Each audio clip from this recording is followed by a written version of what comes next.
Hello, friend.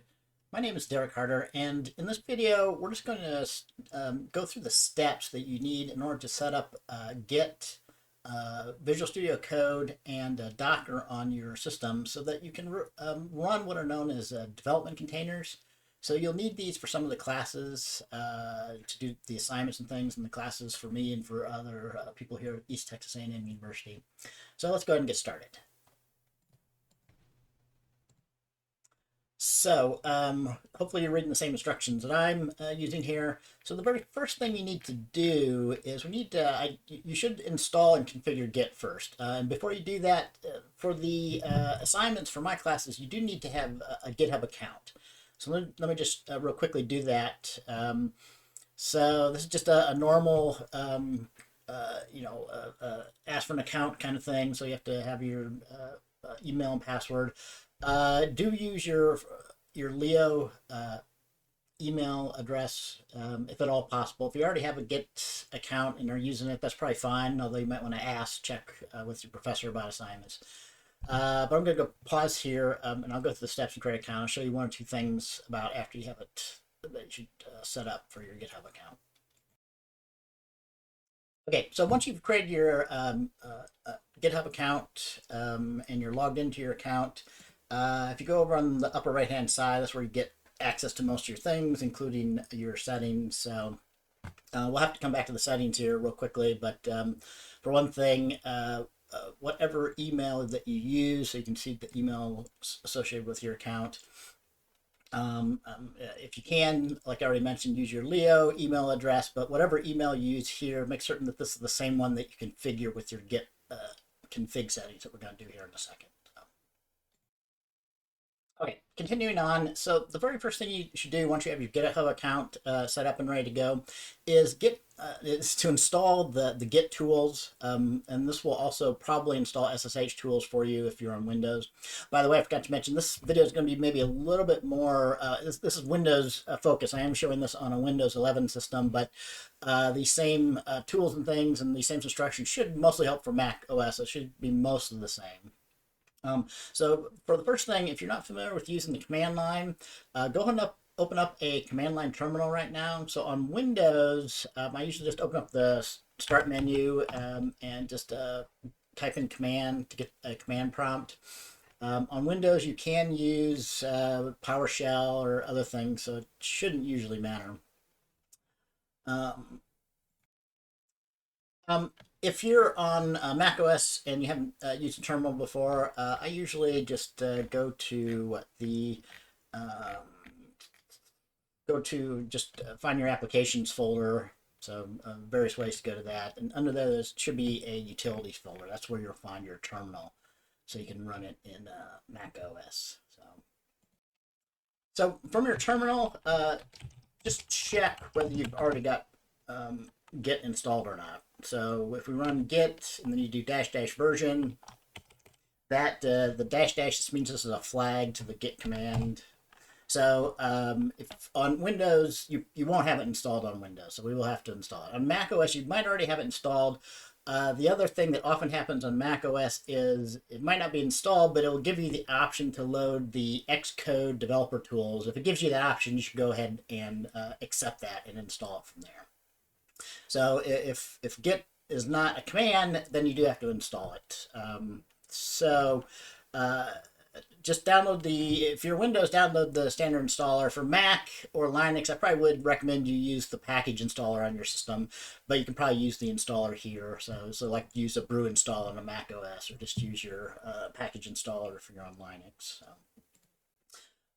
So I'm going to go ahead and some on Windows. I'm going to go ahead and download the installer here, and we will pause until we have the download ready to go. So once it's downloaded, you should be able to open up the file or browse to your downloads folder and open it up. This is a standard installer. For the most part, you can accept all the defaults. There is one important one if you're on Windows that you should change here. So let me emphasize that where we're going through. So I'm going to click next quickly through most all of these. So here, Git on Windows does install the SSH tools for you as well, which is, we'll come to here in a second. We're going to use the OpenSSH. Here, for the assignments, especially for my class, you will have problems if you allow it to convert your carriage return line fees to Windows style, because most of the assignments are actually being done in a in a Linux environment. So we want Unix style. So you need to modify this. So if you missed this, we can fix this after the fact, but it's best to do this right here. Check out it as is and commit as is. Go ahead and just take all the rest of those, and we'll let the installer finish. Okay, so once the installer finishes, I'm not going to view the release notes. You won't have Git still on your terminal. You need to open up a new terminal, so this old terminal won't see the stuff that was just installed there. So I'll just go ahead and open up a new terminal here. Same would go for macOS or Linux. You need to open up a new terminal after you install, most likely. So now, if you do have Git installed, it should be able to correctly find it. If you ask for the version, you'll get a version number here once you do this. Okay, so once you have Git successfully installed on your system, no matter what operating system you're on, you need to do these configuration and create a key from a terminal that has access to Git. You can copy and paste this configuration here. So if I make these windows a little bit so I can see them at the same time, put this up here, and let me put my terminal, just make it a little bit smaller. You can copy and paste if you're not much of a typer. So we need to configure some global settings that are going to be used. You can list what your Git config settings are right now, so you might see some slightly different things. Notice that my core auto CRLF is set to false here, since I specified that in the installer when I did this. You probably want this to you definitely on Windows need to have this set to false. It probably won't matter on a Mac OS or a Linux system, but on Windows this doesn't cause you problems if this isn't false. So I can just copy and paste these. If you're not much of a typist, Control C. You have to use like Shift Control V. Now you have to use on the Windows command prompt. You have to use it's just Control V. Just Control V. Make certain that you use, for my classes especially, you do need to set your name to be your actual name in your gradebook. I'm using an example GitHub account, but whatever your real name is, it should match what I have in the gradebook for you, for your username. And this was what I was talking about. Make certain that your user email, let me bring back up my GitHub account here real quickly. So looking back in my GitHub settings here for my email, this was the primary address that I set up. So you need to have that match here. And hopefully this is your Leo email address.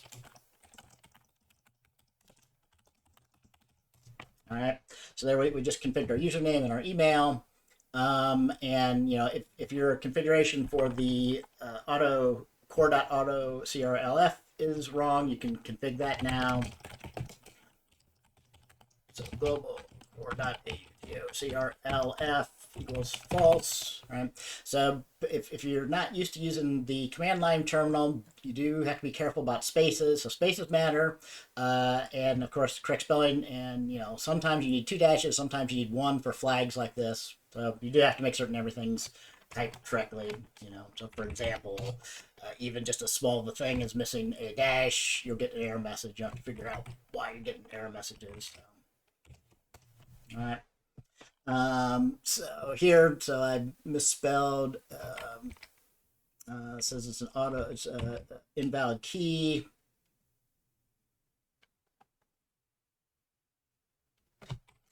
So in this case, there shouldn't be an equal sign. So it's the same that I did for user email and user password. You give the key, and then there needs to be a space, not an equal sign. There we go. You might want to go ahead and list out your configuration again, just to make certain everything is the way it should be. That you didn't misspell your name, that you didn't misspell your email address that you need to use, that kind of thing.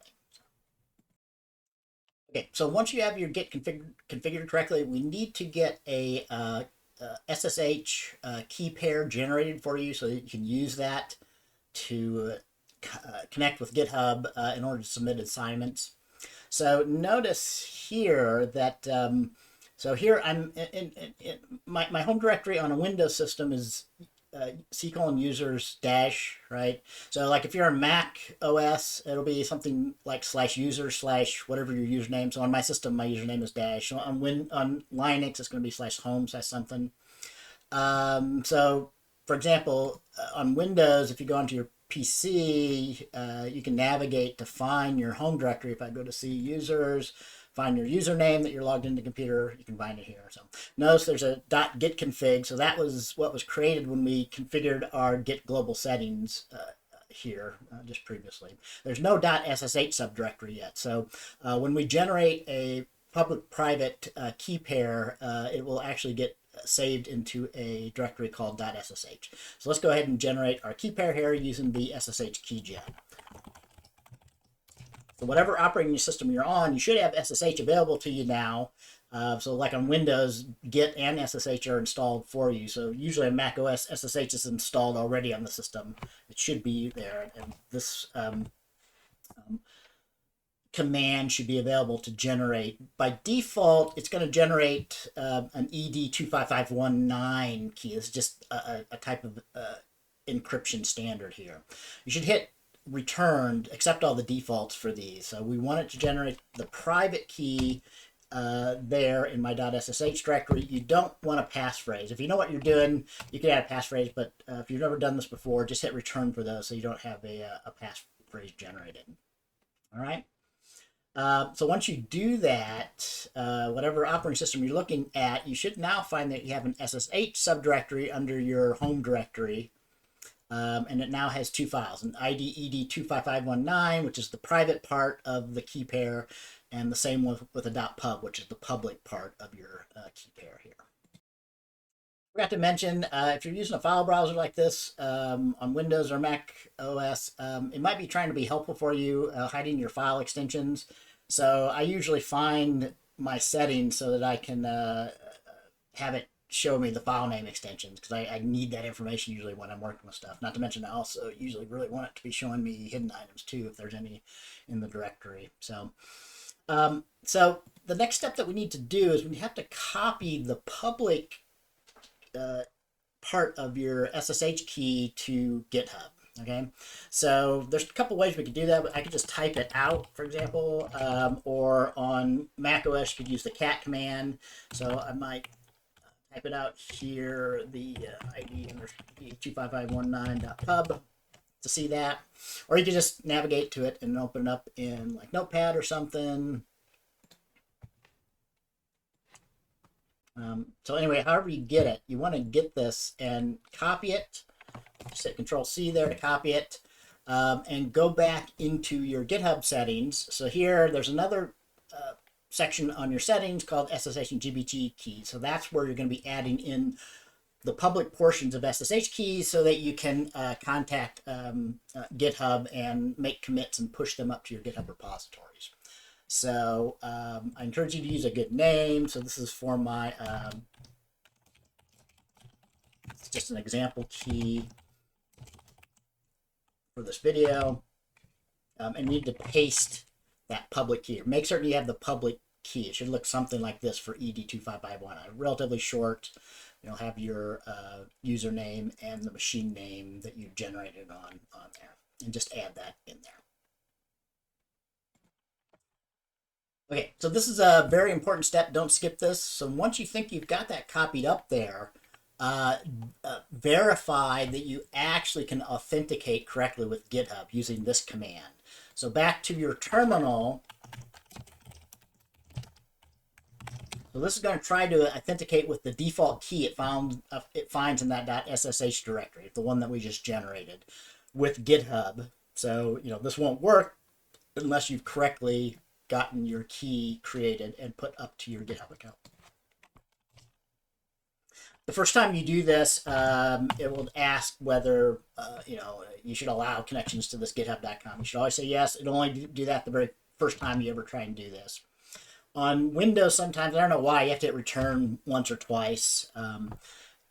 So in any case, it should continue on. So if it successfully authenticates, you'll see this message here, right? So let me show you what happens if you don't have your key. So if I delete that out of there, and I no longer have the key that I'm trying to authenticate with, you do the same thing, you just get a permission denied.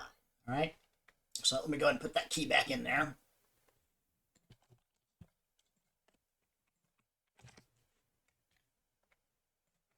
So you do have to, I mean, this is always kind of a fundamental thing I ask if people are having problems with permission denied or unknown keys. Try this out on the command line and make certain that you can successfully authenticate just at the most basic level with using SSH to github.com. Okay, there's still one more important configuration that you should check for. This cause people some problems. So it looks like usually on Windows, it does not start off this thing known as the Secure Shell agent by default. And sometimes for macOS people, they seem to have a similar problem as well. So to check if it's running or not, try doing this command first. So after you've got your Secure Shell key created and successfully put up to GitHub, would try to ask the agent to list out the keys that it's managing that knows about. So if there's no agent running, you'll probably get a message something like this, error connected to the agent. So I'm going to show you how to get this set up on Windows here. On Mac OS, I'm not completely certain. You might want to do a little bit of research, but you probably shouldn't go past this until you get your Secure Shell agent running. Okay? If you don't have your Secure Shell agent running, what happens is when you create a container, the key, this is what communicates the key into the running container. So if this isn't running, when you try and like make commits and push them inside of the container, you'll get the permission denied errors like I showed you happened as if you don't have a key set up. So even though you do correctly have a key, if the key doesn't get communicated inside of the container, you'll have problems inside the container doing git pushes and pulls and things. So to fix this on Windows, what I usually do is I just do a search for Windows services. I guess in Windows 11, hopefully it's under the service, just the services app. Yeah, this is what we need here. So I guess it's just the services app. If you have like a more recent Windows 11, and you want to find the OpenSSH, this should have got installed for Windows when you. So this is going to be. This isn't relevant to Mac OS people, but on Windows, that gets installed as part of the installing Git that we just did, right? But yeah, it installs it disabled for some reason. So if you double click on that, what we really want it to do is we want it to start up automatically. So, if you don't do this, you would have to start it up by hand every time you reboot your system. I think the correct thing to select is automatic with a delayed start. But for us, for right now, I want to go ahead and start it. So let's apply that and let's start it then. Okay. So now, and again, we might need to open up a new terminal. Let me check. No, so we didn't have to. So notice here we get a different message. So it's running, but it has no identities. Okay. So then, since it wasn't running when we generated our key, it might have been useful. Maybe I should change the sequence in this video. So if we had checked this beforehand, when you generated the new key, it probably would have automatically added it to it. But let's go ahead and add it by hand. So I want to add in that my GitHub key there, so it's managing it. So we'll do an SSH add of my private part of the key pair. So now that I've added that identity, you'll see that private public key pair is now being managed by the SSH agent. Okay, so this will ensure that you don't have problems when you're actually inside of a container using this key. So it'll get correctly communicating into the container so you can do stuff. Okay, with that, we're finally ready to move on to the next step. So we're going to install Docker now. But before we install Docker, this is Windows specific again. So on Windows, the Docker engine uses something that's known as the Windows Subsystem for Linux.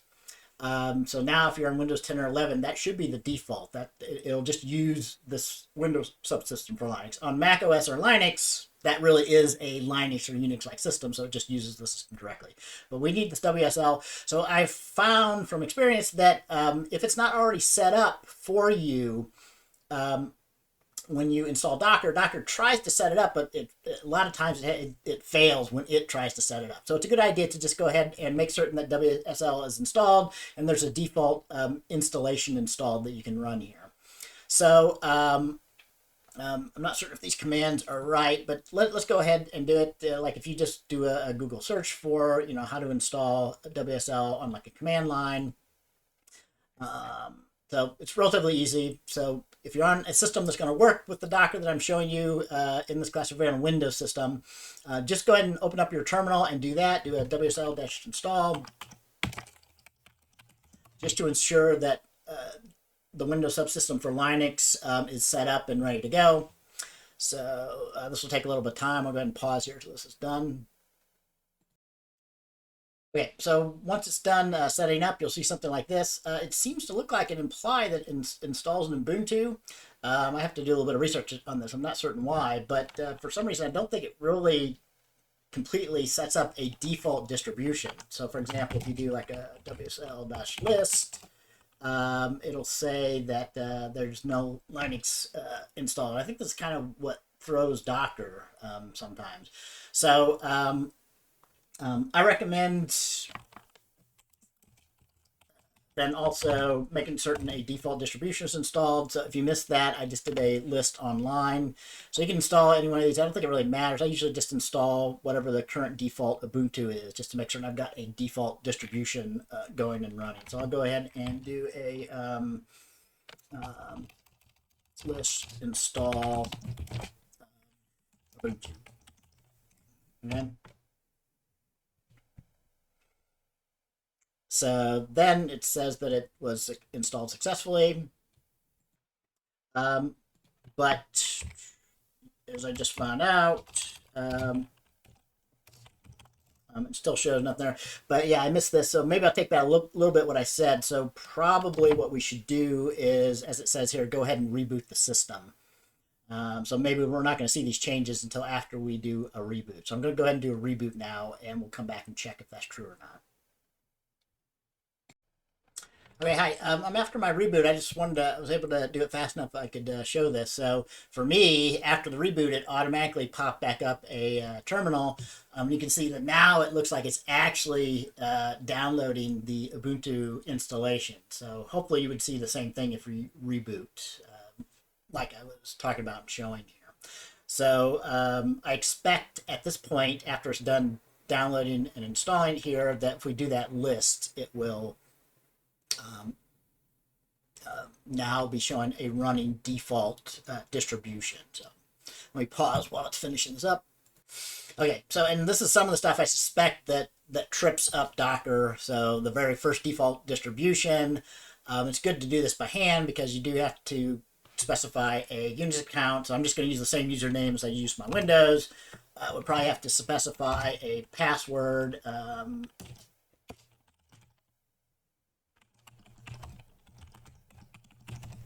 All right, and there, now it should be running. So, I'm actually inside. So I'm actually running inside of Ubuntu right now. So, so for example,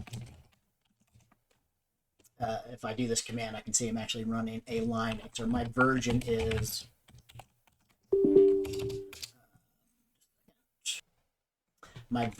of the OS is this here. I should make my terminal a little bit bigger here if I can.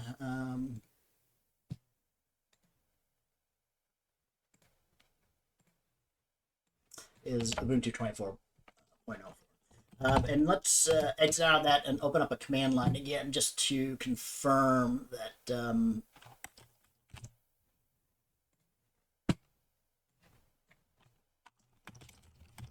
that is showing up if we list it here. So now, we've actually got a default Linux distribution installed, which is Ubuntu here. So. Okay, so now, again, that was specific for Windows users, but we're ready to go ahead and install Docker, all right? So whatever operating system on you need to install and have running the Docker engine. So for this, you should be able to just install the Docker from here. Linux doesn't use Docker engine, so if you're on a Linux system, you need to do something different to get Docker installed and set up here. But for both macOS and Windows, you should be able to click on the link and download the Docker desktop on our system. It'll hopefully auto detect. Well, I guess you have to select the right operating system for you, whether you're Mac Silicon or the old. If you're Mac OS, there's a difference now between if you got the new Apple Silicon or you're using the old Intel based versions of the thing. So I'll go ahead and save the installer and we'll let that download. Okay, so once the download finishes, you can start it running however you normally do it.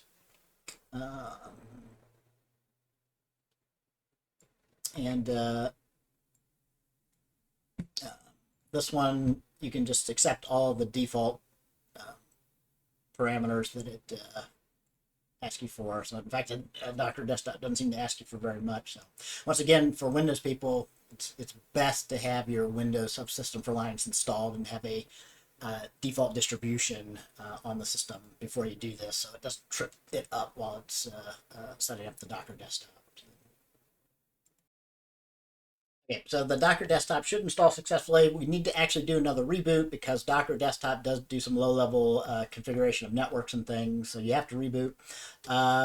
If you're on a Windows PC, you should maybe take advantage of this reboot to go and check your BIOS settings. So think of this as a learning experience if you've never gotten to the BIOS of your computer. But so another common problem is that that virtualization isn't enabled in the BIOS.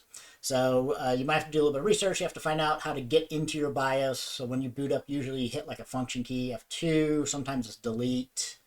Get into the BIOS, and then also you might have to search around a bit, but there should be something about CPU settings, and then look for virtualization. Make certain that's enabled. This usually shouldn't be a problem for Mac people, so even if you're Mac OS but you're using the old Intel hardware, I think it was always on by default, but you might want to double check on that. So I'm going to go ahead and reboot, and we'll come back and finish up configuration of Docker here. Okay, we're here back after the reboot after installing Docker. So for me, it automatically started running again in order to finish the setup for Docker. If it doesn't start running for you again, you should maybe go ahead. You do need to finish up some setup a little bit, so you might want to go and run the app by hand if you don't see this. But I think it should come up for you automatically if everything's going smoothly here. So for one thing, it does, you don't really need to set up an account if you don't want to.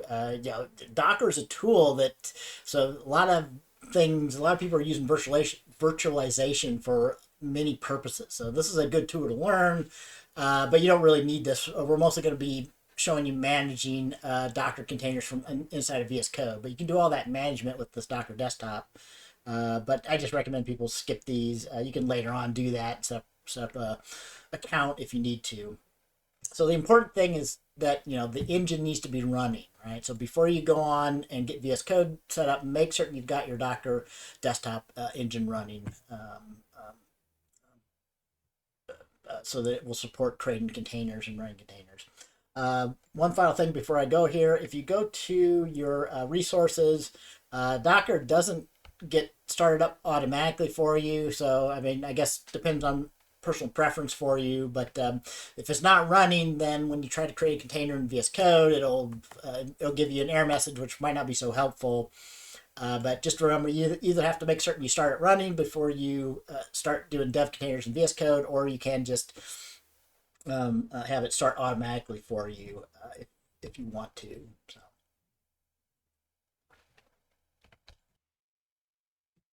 Okay, so I'll leave that running, but with that, we should be good to go. That concludes getting our Docker installed and set up. So let's continue on with our instructions here. So if you're following this video, I mean, you should have your GitHub account created at this point, and you have Git installed, and you have an SSH key set up, and you're correctly able to authenticate, and your Secure Shell agent is running and managing your key, and you've now got Docker Desktop installed, you've got the engine running, and it is currently running right now. So at this point, I'm going to close this. I mean, even if you close it, it keeps running in the background. So we're ready to install VSCode editor. So again, this is a standard installer. We'll go ahead and click here and download it. These instructions you should be able to use the installer for Windows or macOS or Linux. It's relatively small, so it'll download pretty quickly.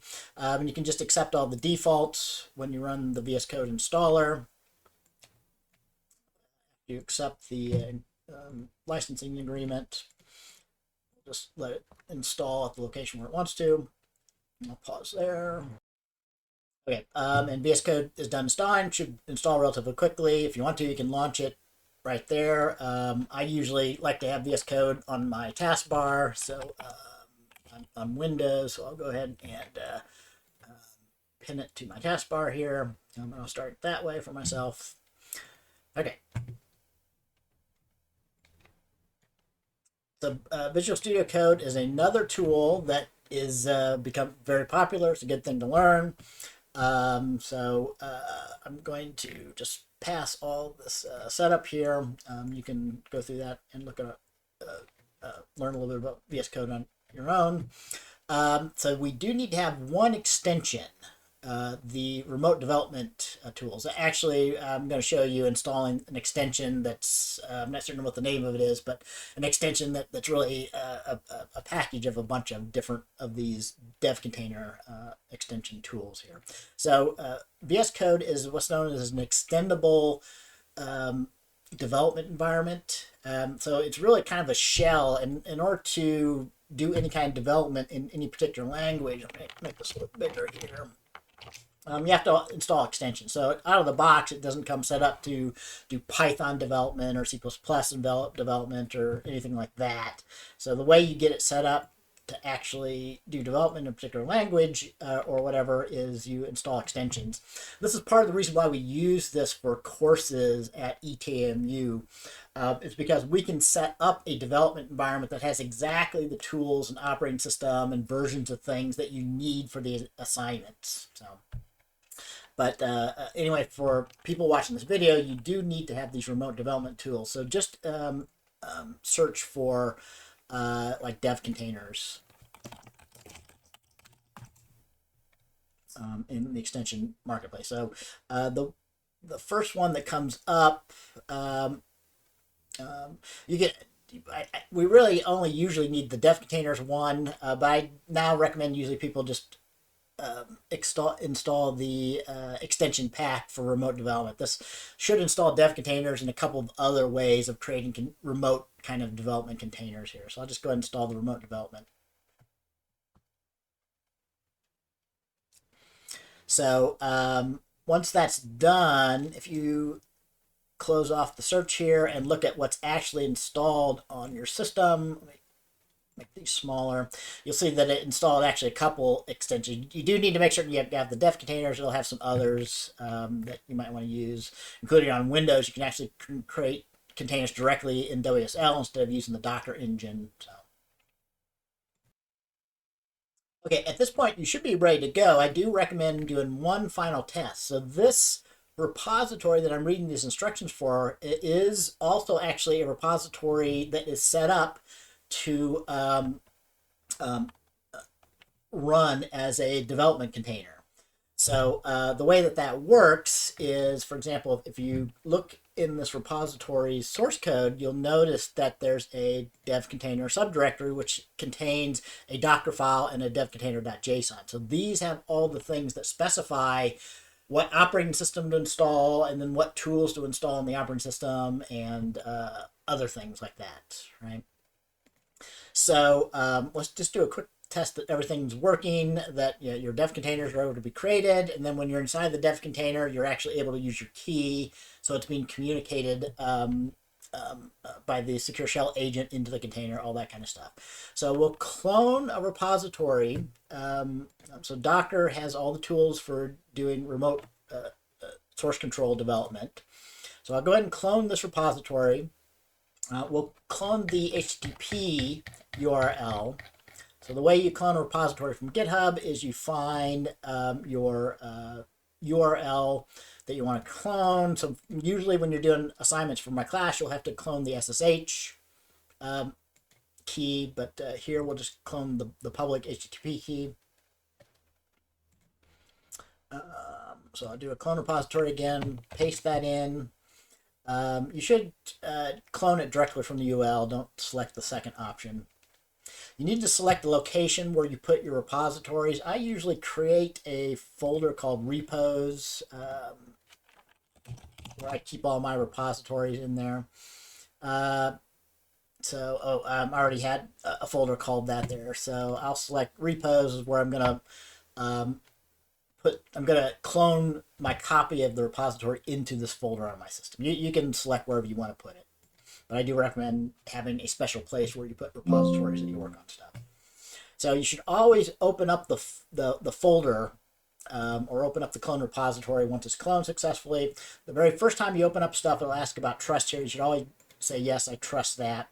Then if Docker is working correctly, you should get a pop-up message asking if you want to reopen the container. So you always do want to do that for like class projects, for assignments in our classes here. So what you'll see if you watch the log here, this might take some time the very first time you do this. So I'm probably going to be pausing here, but yeah, the very first time you do this, it has to actually, this is using Docker to create a container. So it's going to be downloading a bunch of layers and things, and then configuring the operating system and stuff like that. So let's go ahead and pause while it's doing this, but you can show the log and watch it doing these things. If you learn Docker, it'll do the same thing if you were to create Docker containers by hand or using the Docker desktop tool here. Okay, if you're successfully running your container, it'll come up and be running. So one thing to look for is down in the lower left, so I can see an indication that I'm actually running inside of a Docker container now. So we're in this, this is what that means. We're in a dev container for C++ development. While this is happening, you might see some pop-ups about some errors or things. Usually the errors are because it's trying to do some things before it's finishing setting up and installing stuff. They can usually be safely ignored. You might also see some pop-ups about some suggested extensions, which you usually should just cancel or ignore. So, another thing that happens inside these containers is we can actually install the needed extensions. So, for example, these are the extensions on my host system. That's what the local means here. These are the extensions, since this container was meant to be done for C++ development, these are actually installed inside of the container. So some C++ tools that we need on this extension here. So, yeah, so kind of summarize that, make certain that the dev container is running. And as a last thing, check that your secure shell key is working. So if you go and open up a terminal here, it's hidden a little bit. If I make this a little bit larger, we might be able to see it. But yeah, so one of the options here is you can actually open up a terminal in VSCode. So this is different from my command terminal for my Windows. So especially it's different because, for example, this terminal is actually running inside of my container. So this is running inside this container that was just created. So this is another way you can confirm. So I can tell that in a couple of ways, including that my prompt is different. This is indicating to me that we're inside a VS Code container. And then, do this the step here. So again, verify that you've got connectivity with your key. So for example, you can also use this to verify. So if your secure shell agent is running, you should be able to see that same key is now available inside the container. So I should be able to secure shell over and see that I get successfully authenticated. So again, if you get a permission denied or a key error, you're going to have problems creating commits and pushing them inside of the container there. So this should be working the same as it works on your host system. Okay, with that, congratulations. You've got everything set up. You should be ready now to do assignments for the classes and things. So just to summarize, we installed 3 tools. We installed Git, we created a GitHub account, and we installed Git and configured it, right? So there's some caveats on that. So make certain that you generate your SSH key correctly and that you can successfully authenticate to the GitHub with your SSH key. Also make certain that your secure shell agent, the SSH agent, is running and that is managing your key so it gets inserted into your container, communicated into your containers to be used correctly. We installed the Docker engine, so I highly recommend you first set up, configure the WSL, the Windows subsystem for Linux, if you're a Windows person, before you install and configure Docker. And then we installed VSCode, and we installed the remote development containers extension, and we use that to open up a test container. Okay, that's it for this video. I hope it was useful. Good luck on your assignments, and I hope to see you all in class.